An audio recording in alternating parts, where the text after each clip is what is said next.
I'm going to talk now about how you can prove your asylum case to prove that you are entitled to refugee status.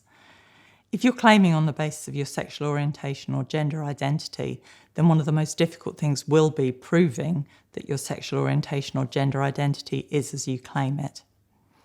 And it's important to remember from the start that it is up to you to prove your case. It's not up to the Home Office to gather evidence to prove or disprove your case for you. Proving your sexual orientation can be really difficult. It's not something that anyone has to do in normal life.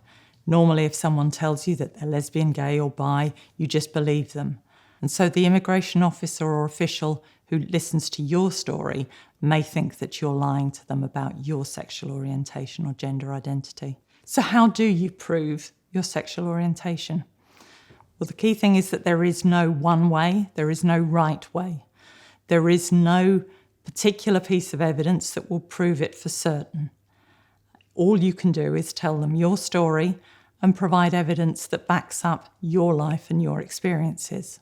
I'm going to talk a bit about the evidence that you don't need. So first of all, there is no minimum or maximum amount of evidence that you have to have. If there is nothing that you've got that proves any aspect of your case other than your own story, that's okay. You can still win your case if that's the situation that you face. The other thing that I want to make clear is that you shouldn't listen to rumours about what other people may tell you you have to have as part of your case if you're going to win. You may hear rumours that tell you that you cannot win your asylum case if you've never had a partner or a lover the same sex as you. Or you may be told that you have to be on online dating apps in order to prove your sexual orientation. None of that is true. You have those things if that's part of your life, but not if it's not part of your life. One of the most important things is that you don't fake your asylum claim.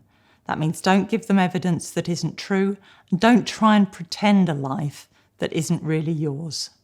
So what are other things that you don't need to have in your case? You don't need to have past partners. You don't need to have had sexual experiences in order to win your case. Your case is about your sexual orientation, not just about who you have or have not had sex with. The other thing that people might tell you is that you have to say that something really bad has happened to you in the past. Again, that's not true.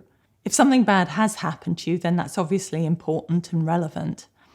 But asylum is about what will happen to you in the future. And so the fact that nothing bad has happened so far doesn't mean that nothing bad can ever happen in future. There is no medical or psychiatric evidence that can prove someone's sexual orientation. Now, that doesn't mean that medical or psychiatric evidence can't be used in an asylum claim if it's relevant in your case. So if you've had medical or psychiatric treatment, that may be important in your case. But don't go looking for it to prove your case if that's not already happened.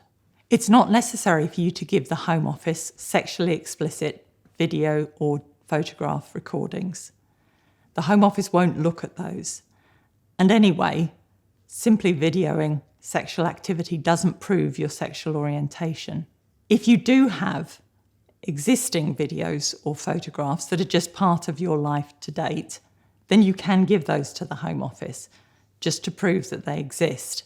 But they won't look at the content.